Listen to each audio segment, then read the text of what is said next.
Welcome to Pixelated episode 109. I'm your host, Will Saddleberg. This week, it's Samsung all the way down as we unpack all of the announcements out of, well, Unpacked. From Damien being smitten with the Fold 8 to some big picture thoughts on the future of flip phones, we have a lot to say about pretty much everything. Except the Galaxy Z Fold 8 Ultra. Now, well, you can't win them all. It all starts right after this message from our sponsor, Proton. Grab your phone and take a look at your app drawer right now. You've probably found yourself relying on these same old apps and services since the Nexus days, and what suited you best back then might not be the right choice in 2026. Luckily, Proton can help bring you into a privacy-first ecosystem built for our modern age. Proton offers practically every service you could possibly need under the sun across every platform, including email, calendar, file storage, password management, document editors, and, of course, a trusted VPN. Built with class-leading end-to-end encryption, Proton's entire suite is fast, intuitive, and secure, and export tools mean you don't need to worry about leaving data behind on those other apps. Pixelated listeners can save 30% off an annual subscription to Proton Unlimited, which includes 500 gigabytes of cloud storage, custom email domains, a dedicated customer support team, and so much more. It's what's best for your current phone, not whatever you were using back in 2013. Upgrade to Proton today and save 30% on your annual subscription by heading to proton.me/9to5google or by clicking the link in the show notes. That's proton.me/9to5google. Thanks to Proton for sponsoring Pixelated.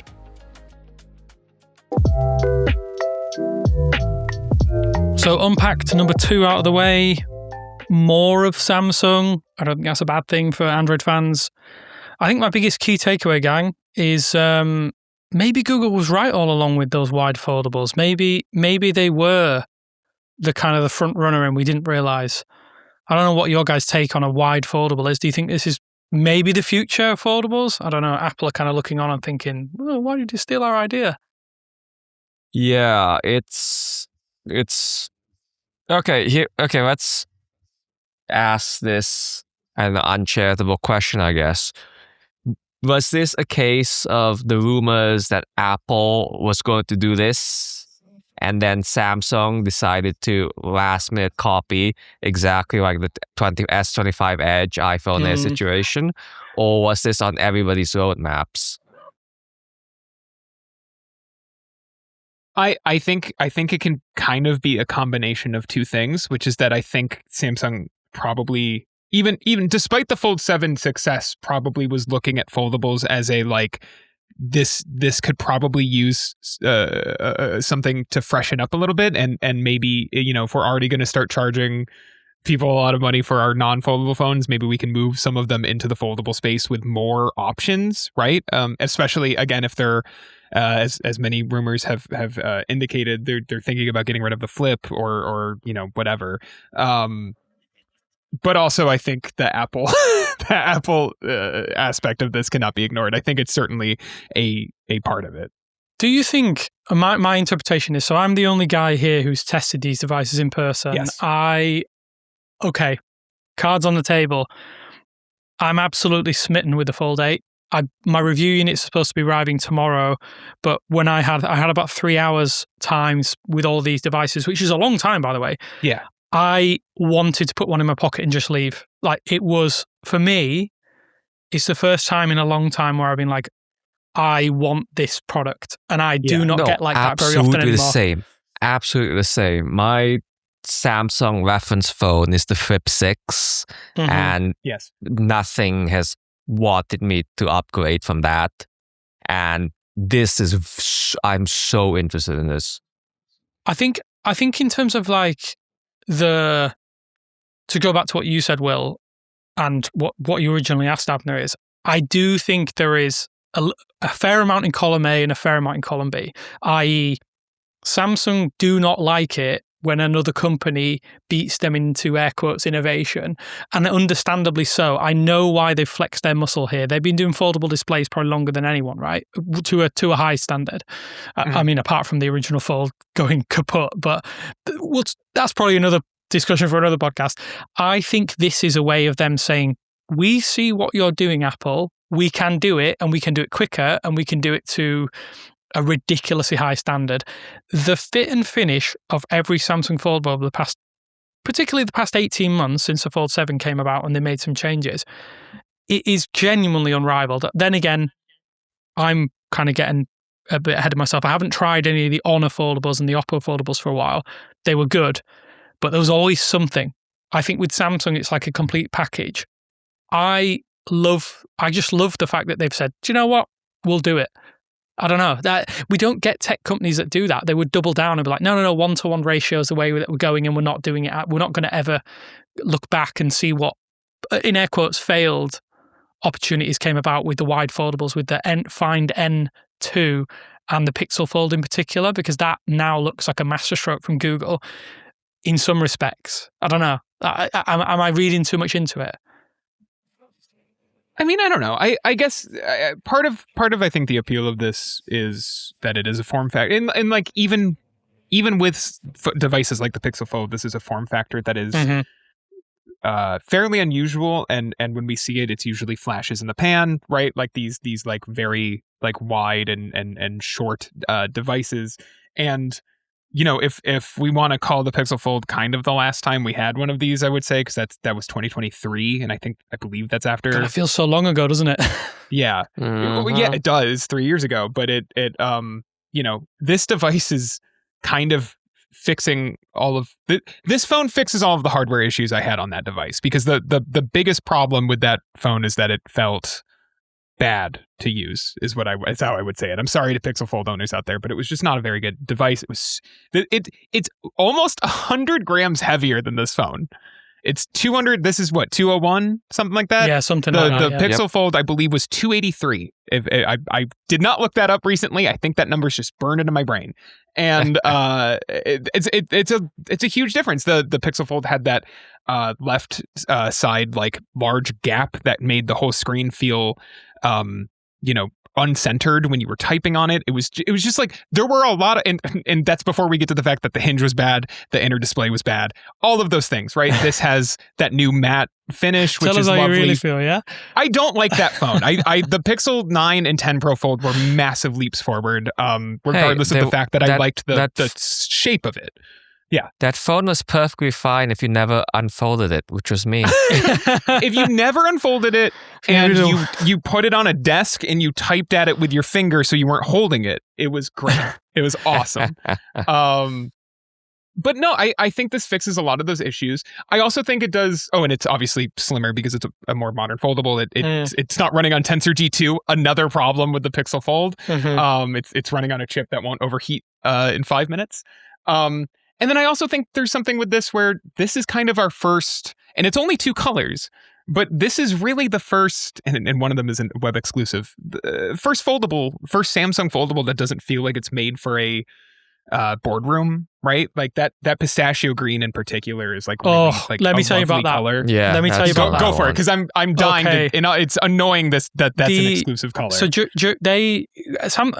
a little bit behind the curtain stuff, a little bit behind the thing. What tends to happen with Samsung, and when we get to see these devices in advances, usually we don't get to see the online exclusive colors because they're either not available en masse, or depending on where you are in the world, they might not have the production plant and they may not have seen it being shipped the device ahead of time, so we don't get to see them.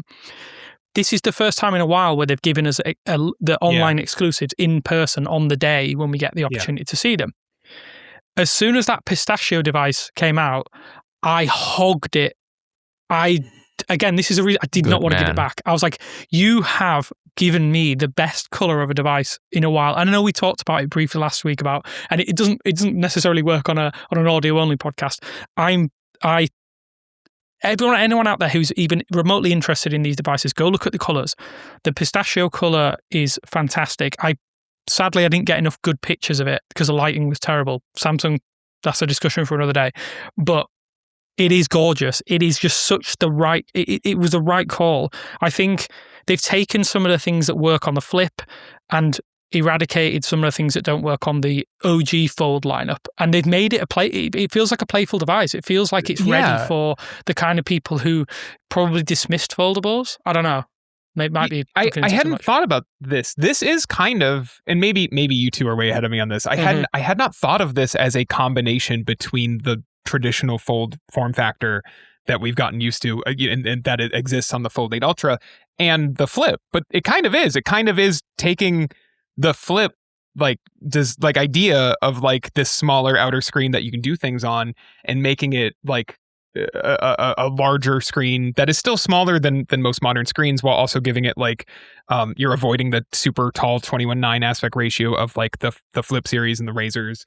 There's a lot to that where other than the fact that the price is so much higher than the Flip, like it is interesting that this happens during those rumors, and you can see the idea from Samsung of like, well, people aren't really buying the Flip or aren't as excited about the Flip as they used to be.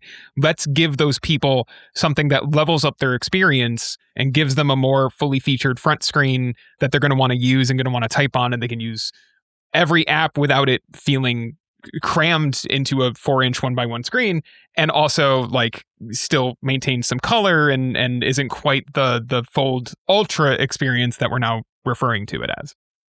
I think with clamshells, and you can probably attest to this a little bit, Abner, and I want to hear your experiences with the Flip 6, was it you said you have? Flip 6? Yep. I feel like with the Flip devices, and I'm not saying flash in the pan or like a bit of a kind of a time capsule-esque take on foldables. I think it did make sense to try that again. I think there is definitely a market for it. It does, to me, feel smaller than the market where someone wants a device that is a phone first and foremost, but also potentially entertainment. And I've kind of always struggled with foldables in general, especially when they move to one-to-one. Like a box, a square interface feels like something out of the 80s. It feels like something from the original Mac era. It's like it doesn't feel productive. I don't. Okay, so do mainstream people find the 1x1 ratio problematic, with the exception of video? Yes, watching videos is annoying. I think video is the key selling point. I think for me, and it's the biggest reason where like, and here's the weirdest thing about it is, technically, if you turn the Fold, they're calling it the Ultra now, which I think is insane. So the Ultra, terrible aim aside, you turn it, you turn it clockwise or whatever it is, you turn it on its side, the video player size is the exact same as this, but the aspect ratio gives you less black bars or borders. There is no way that doesn't reduce immersion, increases immersion, sorry. It reduces immersion on these foldable devices because you just have these two big areas where you can see your own reflection in the screen. you see your eyeballs just staring at it. It looks weird. And secondly, like it's wasted real estate. Like it for me, yes, this it is makes wasted. such a big difference. I agree, but I just don't think it's that big of an issue for mainstream audiences. I guess no, I don't think it impacts multitasking that much if you do side by side, and the very tall cover display. I think most people would be fine with it. I don't know. Well, I love watching movies. Been that big of a limitation. The issue is, I don't mean to take away from your point, Abner, but like there are no mainstream Fold buyers at the moment. Like, that's true. This is still an enthusiast device. Yeah. It kind of is always going to be because of the price tag. We've talked before about how whether or not Apple's is going to be a success, and I think I was probably the most bullish on it, and I still was like, it will not sell like other iPhones. It will sell more than other foldables because Apple has that like cult status still, I even think today. 8 years you can call it mainstream. 8 generations, I think you can call it mainstream. They would not have kept it alive this long. I still have not seen like I frequently saw more notes than I see foldables these days. Like I don't think this is. I still think this is a relatively like niche lineup, even though there are enough people buying them to justify Samsung continuing this lineup. As opposed to maybe the Flip where they don't. But like, okay, not to get back to the Flip immediately, but it's like part of my, and I'm hoping to have a piece up on this, and maybe I can brainstorm this with you guys live on this podcast right now. But like, I truly think that like there's no fundamental like flaw with the concept of like making clamshell foldables. I don't think it's a bad idea inherently. I think the issue is both of the companies that sell in North America and are the leaders in this space, like globally, I would say Samsung and Motorola have just like not done anything to push it forward. Like the Flip. Okay, when you get the it's 2023 is when the Razer, you get the Razer Plus and the Flip. Is that the 5, right? Would that be the 5? Right. And both of those launch with 3.4, 3.6 inch screens, like respectively. And Motorola's is immediately more useful, but the hardware is nicer on Samsung's side, right? And you're like, okay, but we've gone from ticker displays up to these larger front screens where you can do some things. Let's see how this evolves. And in that time, we've seen, because remember, the Flip 5 launched with the Fold 5, which was its big selling point was we finally closed the gap on our foldables. Like since then, we've had the like more refined Fold 6, the much slimmer Fold 7 that felt like 2 generations leapt forward, and now the Fold 8 and the Fold 8 Ultra. The Flip has like, it's gotten a slightly larger screen that is technically a little bit more useful now, but not really. It's basically the same experience that launched in 2023, which is also true on the Razer. And it's a little slimmer, which credit to Samsung. Motorola has not bothered to do that, but like it's not as slim. It's still much bulkier than any other phone you'll find. Like it's bulkier closed than the Folds. So I feel like part of the failure of flip phones is straight up just like Motorola and Samsung like not doing anything for 3 years to push this forward and just like relaunching the same products over and over again. I have a bit of a rebuttal to that though. I feel like where else can you go with that form factor? Like it literally is. It's not my job to figure that out. True, but like true. then they should have stopped launching it. But like we have stuck to the same exact dimensions, essentially ignoring thickness on Samsung. Like you don't want to, and maybe them experimenting with that is part of what led to the Fold 8.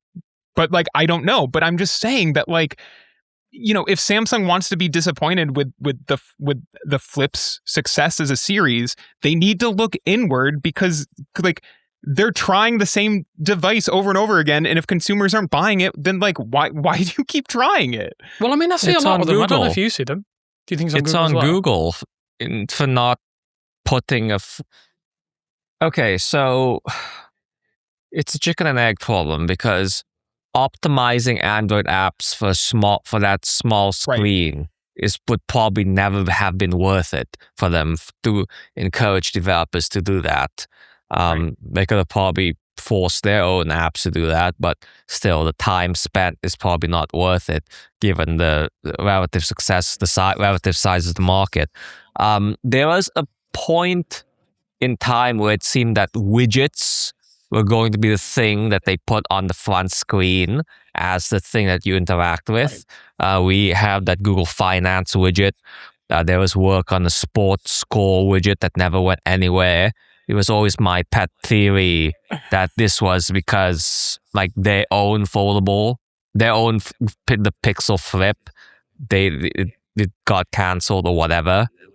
So I do think that there was an attempt to have widgets, rich, interactive, scrollable widgets be the thing that you put on the front screen, and that's as the content and functionality stopgap. But of course, that never happened. But yeah, I think there's a whole ecosystem war, again, chicken and egg. There was never enough time. It wasn't worth it to spend that much time optimizing for the front screen. And I wonder if some of that is though to do with the fact that, okay, so let's logically look at the size of the display. It's probably only ever going to be about 3 inches in size. Google 4 inches. 4 inches. Diagonally, but it's 1 by 1, so it doesn't feel like it's a 4-inch screen. Yeah, so here's my argument in favor of not developing for that form factor, and maybe potentially something else. I think Google's better off spending their time doing stuff with a smaller screen, which is AKA wearables. You are better optimizing for smaller screens that way. And if they could potentially have an integration where you would have watch level and watch face integration on that outer screen, that would probably be better use of the time. Again, there are so few people running around with these devices. There probably isn't much time and effort that needs to be applied to it, because financially there's no incentive. What does Samsung sell? Something like 7 million flips a year or something? Is it that many? Am I right in thinking that? Or is that just fold and flip? I think it's in the millions anyway. But at the end of the day, I'm gonna be bullish on the fact that I think that the form factor has hit its final form, in that they can't make it any longer, because you end up with something that's like a meter stick or like a yard stick. No, literally folding up a foot long. I think that's the mistake. I think it should have been a taller screen. It should have even taller when you open it up. Yeah, like it should have been like when we think of a flip phone, an old flip phone. I think the screen should have been that size. Oh, you mean inside? You mean a small split screen inside, or do you mean the entirety of the strip is like what, 7 inches tall and then like 3 inches wide? That's what the Razors are right now, are 7-inch screens inside 21 by 9. Yeah, that's insane. I still think that's insane. I think that doesn't work. I think most people don't like that. I think because obviously you got to remember that like old flip phones, you had the display and the keyboard were at a 45-degree angle. When you have these flip phones now, it is flat, completely flat. So as a user experience, if you have something tall and thin like that, I think that looks damn ridiculous. I think it looks stupid. I think it looks like you turn it on its side and you put it on top of your car and pretend you're a taxi driver. That's literally it. That's all I can see it used for. That's a good mental picture. I really think I don't have any major issues with the overall current design of foldable. Like when I say that this is on like Samsung and Motorola for not doing more, and I actually hadn't connected the dots here, but like my issue has been that neither of those companies have tried to evolve their software experiences very much beyond what they were in 2023. Motorola added a few additional widgets in 2024 and like has changed nothing since. I feel like I remember them when they launched the Spotify widget for it. They were like, we're gonna work with more, or make more music with, like, no, it's still just Spotify. It's just a complete standstill. And I wonder if the bet was, for both of these companies, we will just keep making this hardware until Google finally, saves us and builds support for this type of device into Android the way that it has like worked to build better foldable, like big screen foldable support into Android. And when Google was like, no, we're not going to bother with a Pixel Flip, like we're not doing that. It's just it has just sat there because, I mean, at their core, Samsung and Motorola have like pretty bad ideas about software, and they can't. So like, there's nothing to be done. Like if Google's not going to step in and like fix the problem, then it doesn't matter if the hardware even is good. And like, I do think Samsung's flip hardware has slowly improved, even if they could have they could have done a lot more. And I think Motorola could have done way more to like make these devices feel better and slimmer. And I mean, like, especially this year's Razors were just the same as last year, more or less. But it's very frustrating. I'm sorry, I didn't mean to derail us for this long on the flips, because they're obviously not very interesting. To just close out the flip discussion, I look forward to the resurgence when Apple does this. Yeah, 100%. Yeah, when Apple comes in and they're like, we have software ideas, and then Samsung's like, software ideas, got it, and they underline it a bunch on the notepad. I was fully miming for the. Everybody's an audio listener. This isn't a video podcast. Yeah, I think. I mean, I didn't spend as much time with the Flip this year. It's always the one that, if I'm being completely honest, is tough to spend time with, because, as I say, it hasn't changed enough. It's a little bit thinner. They always get a little bit longer, and I don't think they make enough changes where I think if you like that form factor.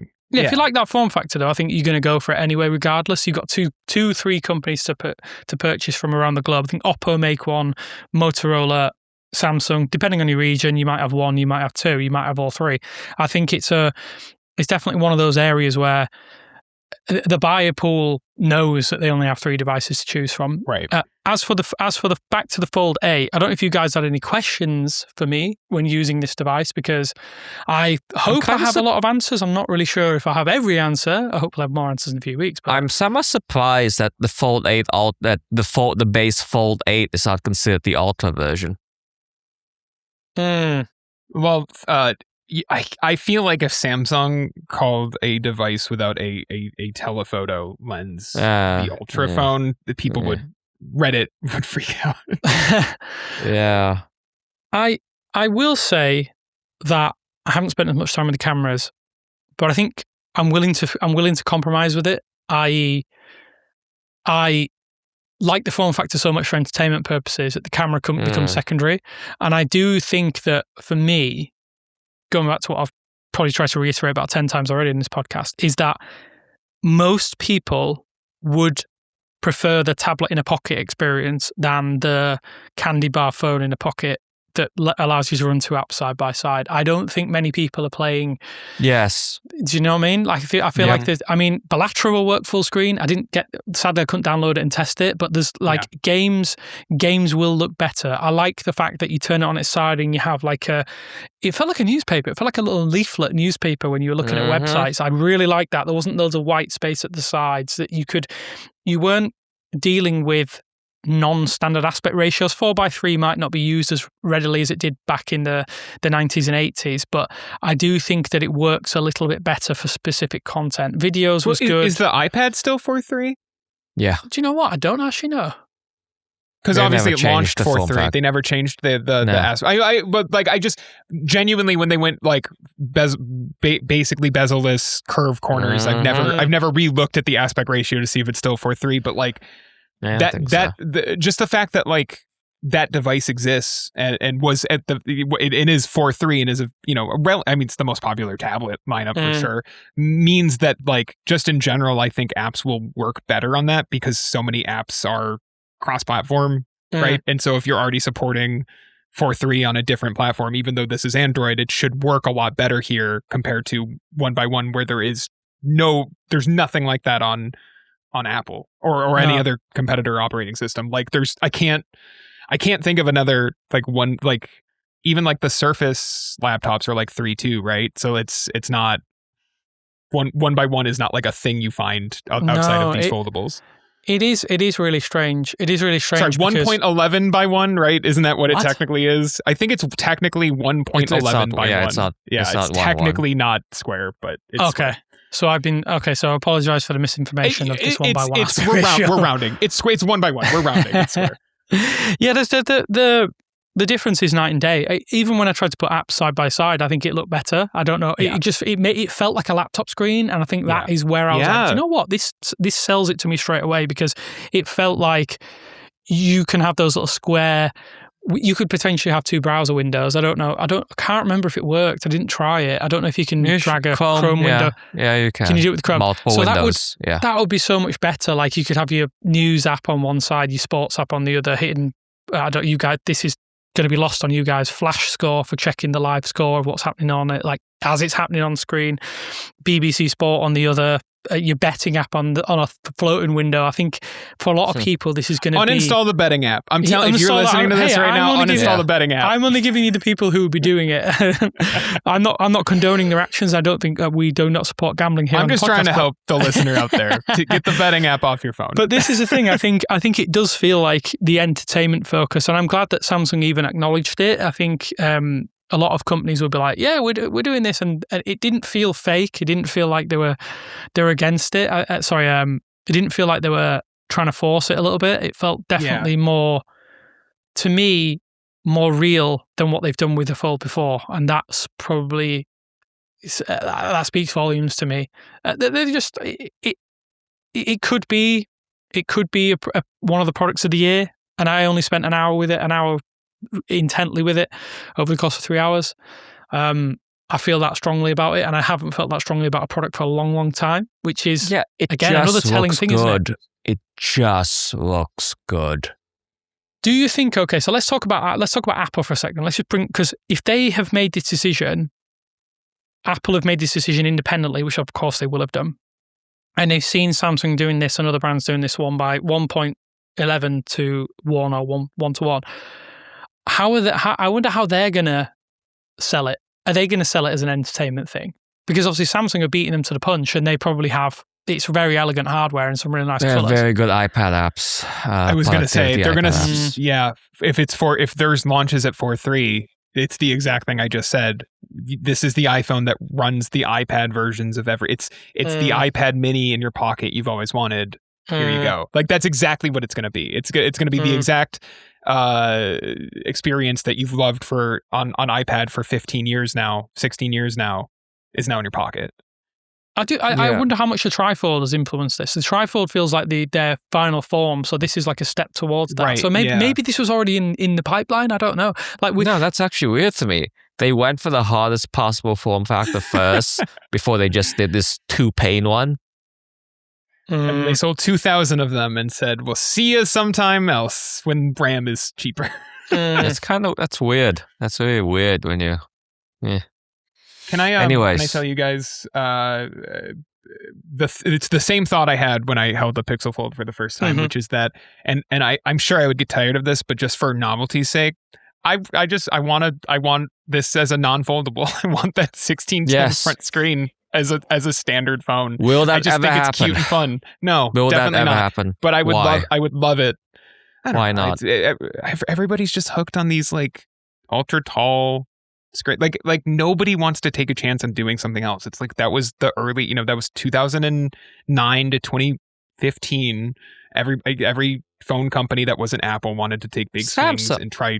Samsung did this, though, didn't they? Samsung did this with the S8. They helped build this out with the S8. It was the first one. Samsung is ground zero for the current phone design today, right? Like it's Samsung and Apple. Those are the two companies that have like.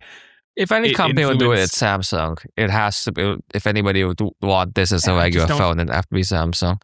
I just don't see it happening. I think they see that 16:10 screen as a compromise for this design. Probably starts out in China first, but I think we're closer than ever for somebody doing a single in this aspect ratio. But okay, in terms of other questions, are you ready to move on to Gemini Intelligence? Oh, I guess we should touch on the lack of Qi too, not magnets. I think that's probably a space consideration. I do genuinely think. I think when Samsung adds Qi 2, it has to be for the Galaxy S first. I think the optics of them adding it to the foldable, even though it is the most expensive, would be terrible for them. They have to redesign the phone. Is the problem? Yeah. So they made this whole big deal about during the S26 launch about how their phones have a unified design with this iconic camera layout. Now, I think it's the most generic, iconic design I've ever seen. It's nothing. The Pixel is more iconic. The iPhone is more iconic, etc. But that's how they see it. And that triple lens camera layout gets in the way of some Qi 2 accessories, which is, I think, why they haven't done it. I truly think they see it as we've bought into this design, and unless we change it, we can't do Qi properly because people are going to buy a wallet for it and then be like, why does the wallet cover up? It doesn't fit because it hits the bottom lens. That's what this is. And so even on something like this, where it's only got two, the Fold 8 only has two lenses, they're still in the way. Like that's the problem. But then they had the jump on Google with that, like kind of the S10 visor. Like, why didn't they stick with it? I don't know why. It still stands out. I think the S10 is still their most gorgeous looking phone. Yeah, I just didn't see Qi 2 coming, I guess. But maybe. That's truly, I am convinced at this point that it is because they have internally decided we like our unified design that we've brought every phone under more than we care about Qi 2. Because if you care about Qi 2, you just go buy a case. Just go buy a case. That's what I think. Yeah, I guess. Hey folks, if you're enjoying Pixelated, don't forget to sign up for 9 to 5 Google Pro to gain access to our weekly bonus show, Pixelated Pro. This week, we're talking all about the Avengers Doomsday trailer, the thrills of premium theater screens, our favorite examples of smartphone product placement, and some deep dive thoughts into the Steam Machine from Damien. Sign up and help support the show at 9to5google.com/pro. So is there any software on this that's of note, Damien? Okay, well, you mentioned Gemini Intelligence. I've tried one component of it, which is the new task take automation. Task automation, app automations, whatever you want to call it. Terrible names. This has now expanded into being able to do things like book flights. It was briefly in the US and Korea, I believe, to mostly just for rideshare apps. Just for rideshare and food ordering applications. Yes. It's now under the banner of Gemini Intelligence. In my hands-on session. We were shown one demo, which was you were able to book a hotel or a flight using the Expedia application. And obviously, we were told it was technically non-functioning, but because in Samsung's infinite wisdom, in certain regions, they have pre-installed applications, Expedia is pre-installed on devices. So I was able to kind of get it working to a lesser extent, being able to try and book things. And I managed to get through the process of like booking a flight from the UK to Ireland. And the process is, I mean, when it works, it's really, really cool. I think it's a fantastic option for people who like that kind of stuff. Is it a key selling feature? I'm kind of like unsure how I feel about Gemini Intelligence, only having seen 1/3 of it. I think it makes a lot more sense with like the Create My Widget and stuff, which is part of it. I don't know. Do I trust Gemini to do the legwork for me when it's something as important as booking a flight? Because I don't know if you guys have ever done it. I have booked the wrong flights before and cost myself money. I don't know if I've ever booked the wrong flight, but I am with you. My short version is I'm with you. I stuff like that where you're talking about a lot of money and travel. I would be too scared to let an agent do it. Yeah, I wouldn't do it either. But I do think that this is a matter of, like with all other AI stuff, you eventually trust it to do it. So I think we'll get there eventually, but I don't think in the short term this is a flashy, bold feature for Gemini Intelligence. I think the way that it's going to sound this is disrespectful to Samsung, and I to be honest, I don't care. When Samsung talks about these features, they never do them justice. So they'll introduce a new feature, like add Circle to Search, and they barely scratch the surface of what you can do with Circle to Search when they're advertising it. It's like, this is I think Circle to Search is one of the best things Google's introduced in a long, long time. I use it probably multiple times an hour, for Christ's sake. Mm-hmm. Even just text selection, it's fantastic. Mm-hmm. Samsung barely even scratched the surface on what you could do with it in their marketing campaign for the S24, I think it was. Like, they've barely even touched the surface with Gemini Intelligence. Like, Google's own blog post goes into more detail than Samsung does currently with what they can do with their devices. Like, it doesn't make any sense to me. They never even mention things like, and I think Google leaves a footnote for it in their online blog for Gemini Intelligence pre-IO, you could use it to get into an online queue for gig tickets. Like, that is good. That is objectively good. Mm-hmm. Samsung, there's no mention of it. Like, where's this miscommunication thing? Do you think I wonder if it's a bit of a Korean tech company thing versus Silicon Valley? I don't know. Sometimes when I see these things, they're never communicated to us properly. And I don't know where the kind of the roadblocks come from. I don't know. I wonder if it's just different priorities, and also while Samsung and Possibly. Google are obviously partners, right? And like have spent this decade working pretty closely together, as opposed to like they felt a little bit more at odds in the tail end of the 2010s, right? Like it felt like they were maybe bumping a little bit, and then you kind of have this come to Jesus moment with the move back to when the Galaxy Watch 4 launched with Wear OS instead of Tizen. It feels like that is where that partnership kind of comes back to life, and we've seen everything since. But I do wonder if there still is this vibe, to your point, Damien, about like, Samsung is the biggest company in their country, right? If there is a controversy in South Korean politics, you will see the word Samsung appear somewhere in the story. That is correct. And that's how big they are. And I wonder if they kind of see it as a like, well, we're partners with Google, and we do lots of like we are the launch partner for lots of their own things, but also like we are more interested in our own AI applications, and we would rather talk about those. I don't think they're very good, but I think that's maybe it's a pride thing. It's a you could be right, yeah, that stuff's here too, but like we care about what we built. So which reminds me, so Samsung has their own keyboard app. Yeah. Gboard Rambler is Gboard. Mm-hmm. How's that going to work? I don't know, because again, I asked about all of these. I asked about these features, and I got met with like a stare of like a 1,000-yard stare. Like, what the hell are you talking about? There definitely seemed to be a little bit of a lack of, I don't want to say knowledge, because it's not what it is. I mean, the people who were briefed on it have only been briefed on what features that Yeah. key to Samsung, but Rambler was never mentioned one bit. Like I was like, can I put Gboard on and try and do it? But a lot of the devices are really locked down, so you can't install anything on. So there was a lot of things I couldn't try. I wanted to try them out, but so it was quite a on rails demo, I guess.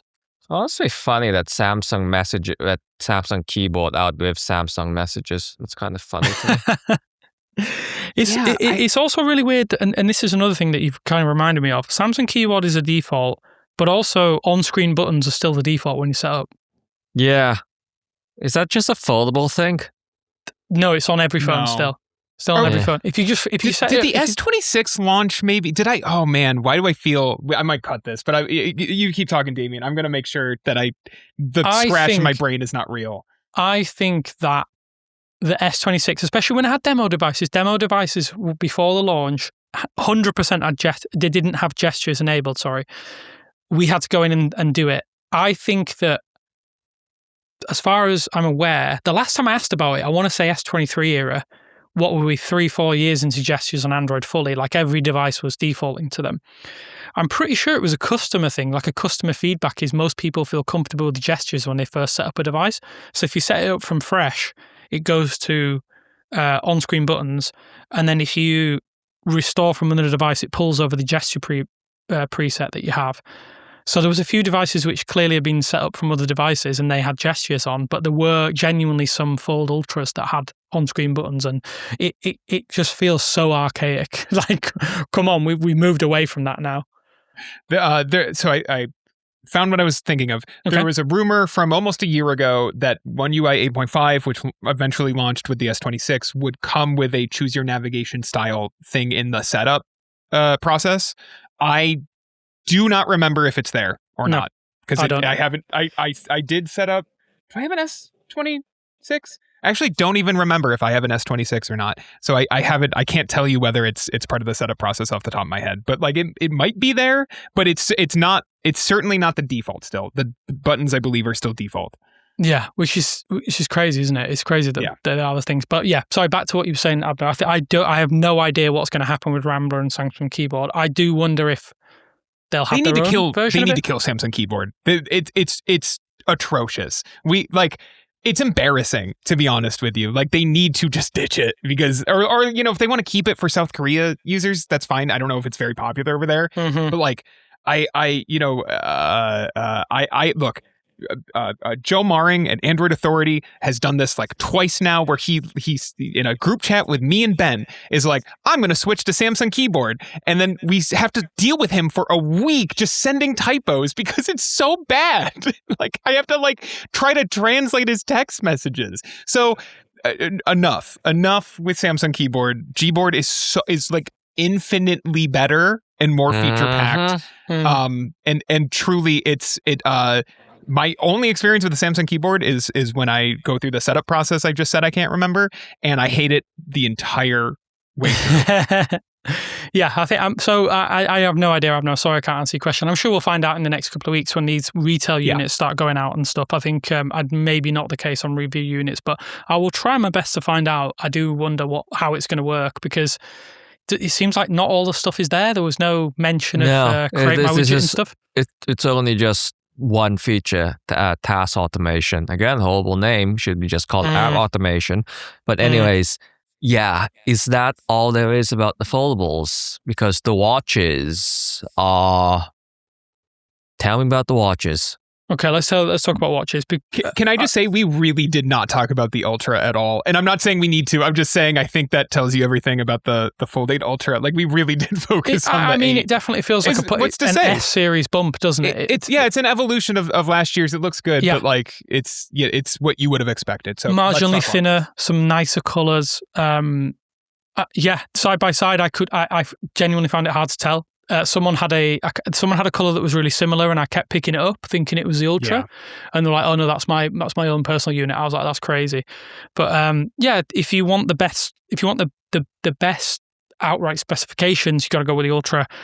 Foldables, they're an expensive man's toy.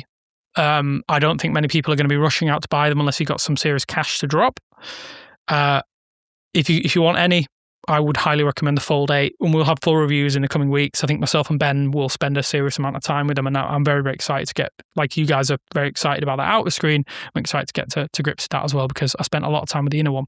As for the watches, okay, couple of takeaways. I cannot believe how similar the Ultra now looks to the Watch 8 Classic. There is so much, they are almost encroaching upon their own design so much that I found it difficult to tell them apart from the titanium finish. I mean, let's be frank here for a moment. Samsung makes arguably the best Wear OS watches. And I say arguably because I do prefer the clean, I guess, classy aesthetic of the Pixel Watch now. These rugged watches on Android, I don't know who they're for. I genuinely do not know who they're for. I think Garmin users, but is a Garmin user going to switch? I don't know. I know 5 or 6, and they're never going to switch away from a Garmin. I think it's good to see Samsung having an option.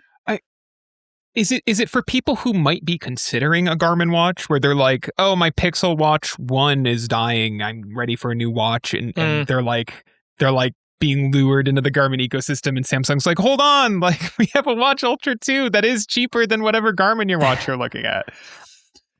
Maybe. I mean, I don't know. I'm spitballing. I agree. I mean, the other read on it is that this launched with, looking like when it like it's the Apple Watch Ultra response. Like that's the more cynical take, right? But if the Pixel Watch didn't exist, I would absolutely pick the base Galaxy Watch 9. Yes. Yeah. The design Again, it's the design is another repeat of last year. The year before. It's not any thinner, which I think is a bit of a shame. What they've tried to do is, and I kind of think this is a good idea. They've tried to make the weight savings in the strap. So they've made this, like, I think it's like an air pocket channel down the middle of the inside of the strap. Great idea. Yeah. I think it's going to be a sweat channel because when you're running around, it's just going to keep all the water in there. Again, it wasn't in a position to be running around a briefing area to test it, and no one wants to see me running around sweating all over the place. But it was definitely one of those things that I thought, okay, yeah, that's a novel way to do it without trying to change things too drastically. They've made a gain on the battery life on the smaller model. Another good thing to see. Everybody wants to see better battery life on wearables. Sorry, I think there's less of a reason to potentially someone upgrade to the Watch 9, the Watch Ultra 2. Some nice design changes. I'm a bit disappointed they've only done 2 colours, and no doubt next year they'll do a third colour like they did with the Ultra the year prior. I guess the biggest talking point though is just the fact that it's got a new chipset. It has the best Wear OS chipset now, which is kind of ties into a little bit of puts us in a little bit of a strange position with what's going to happen with the Pixel Watch 5. Like, I don't know the full specifications. I think you leaked in the last 24 hours. Tell me a little bit about that, man, because I'm unclear what it is. Yes. So yesterday, the Pixel Watch 5 appeared on the Google Play console, which is what developers use for apps. Anyways, the point is, codenamed Godric, not that it really matters. It has the same Snapdragon SW5100, which is the W5 Gen 1, 2/1, 2 series. Yeah, whatever it is, yeah. Yeah. It is the same, essentially, the same cores and CPU and GPU as dates back to the Pixel Watch 2.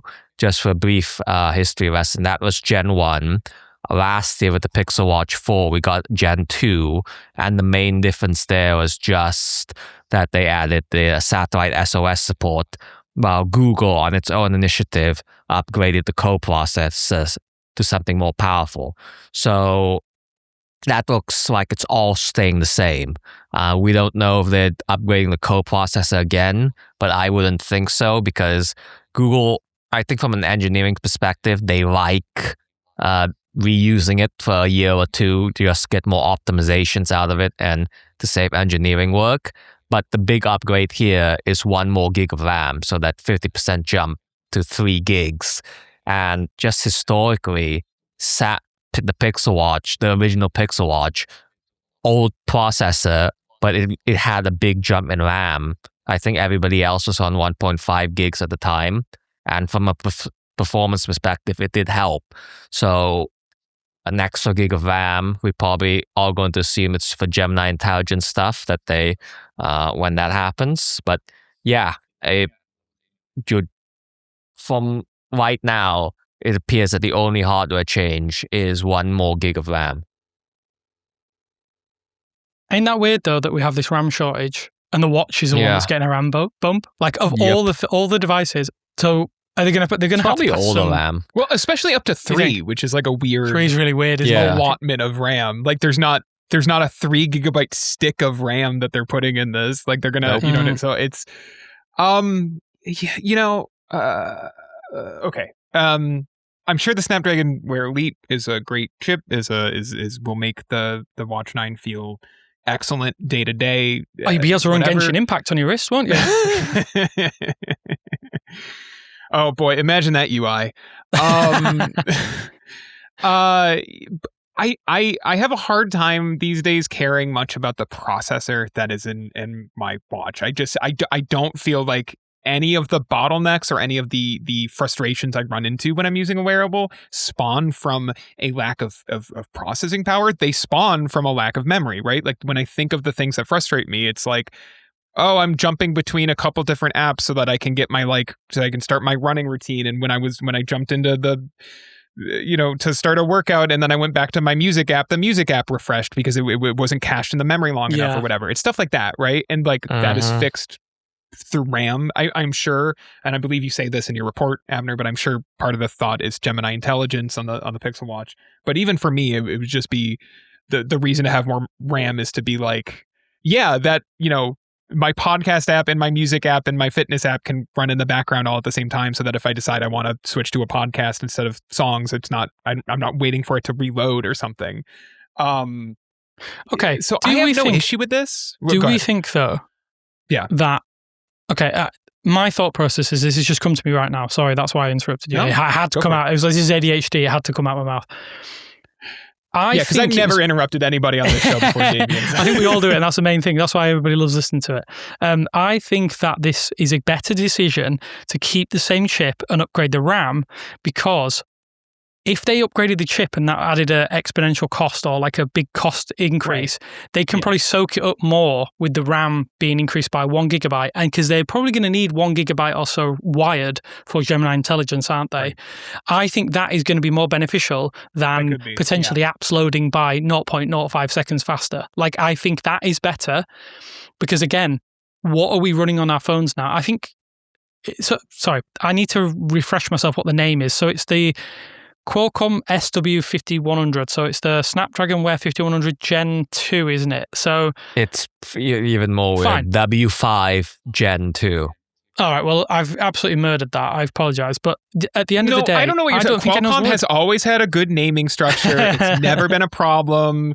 It's really, they claimed to have fixed it with the Snapdragon 8 Gen 1 and then botched it again with the Elite somehow. Go ahead. I think it's a better decision to put the costs. If you said, okay, we have, for argument's sake, $500, it's not going to be that. We don't know what the price is, but I'm just using this as a very easy figure to understand.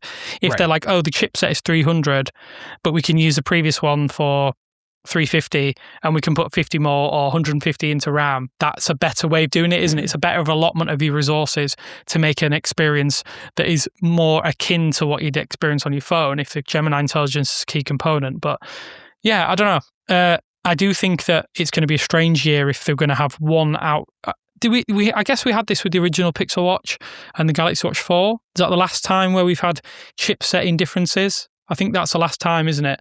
So I think so. The Pixel Watch was definitely running on old hardware. The first gen Pixel Watch. Yeah, and obviously Samsung used their own Exynos chip. I think it's a very interesting one because the people who care about specifications have always bought Samsung phones anyway in North America. Like, I don't think it changes much. I think the experience on the Pixel Watch 4, I'll be honest, felt better than the new Galaxy Watches with the brief time I spent with them. It's cleaner, Materials Are Expressive is nicer. I like the fact that the Pixel Watch 4, sadly my battery ran out during the briefing, so I couldn't actually do any side-by-side comparisons. I'm going off memory. That was my own fault. My charger wasn't plugged in the morning. Basically, it's just a much more elegant watch for more places. It isn't a rugged watch. Do I think Google should make a rugged watch? Probably not. I think the market's so small. I don't think anyone's going out and going like, I'm going to get myself an Android wearable rugged watch. I think it's just it's an afterthought. Look at how many people out there use Is that what everybody who buys the Galaxy Watch Ultra sounds like? Just imagine in your mind that I'm pushing an invisible pair of glasses up against my nose and I'm doing that. Actually, I think there's a lot of that. I think when I look and see people running around with Apple Watch Ultras, no disrespect, there's a lot of people who are, let's say, not built like ultramarathon runners. And I think that you have this best watch. What are you wearing it for? You're not taking advantage of it. I think we probably have that on Android as well. I think the kind of people who wear a Garmin are the kind of people who wear a Garmin. Do you know what I mean? I think, I don't think there's much crossover into this market. I don't think they care about interruptions. They want to have full trail running stats. And credit to Samsung, they've added it with this Ultra. Google just needs to just make very convincingly high-end wearables, and had done that for the last 2 years at the very least. And I think the chipset is the least of your worries. They've proven time and time again with Pixel devices that you don't need the best of everything to make something competent and a great experience. I'm not worried about it whatsoever. And we will hopefully know in a few weeks' time. What are we, 3 weeks away from launch? Yeah. Hopefully have a better idea. I know. 2 weeks away from launch. When's the keynote? Friday the 7th, maybe? No? Well, I put a lot of stress and fear on faces here, and I think that's a perfect time to wrap up. We will be going over now to the extra podcast. If you want to listen to us ramble about all sorts of stuff, maybe get some insight into my Steam Machine experience, which is behind me currently set up. I have been playing on it. Then definitely go and subscribe to 95 Google Pro. We would love to have you. We'd love to have you over there on the Discord. You want to see pictures of my dog? My dog's very cute. Then that's the place to be. Thanks, guys, for joining us. It's been good fun, as always. And we'll speak to you soon. Bye. Bye. Thanks for listening to Pixelated, a 9 to 5 Google podcast. If you enjoyed the show, we ask that you rate and review it on the podcast platform of your choice and help spread the word by sharing the show with friends or on social media.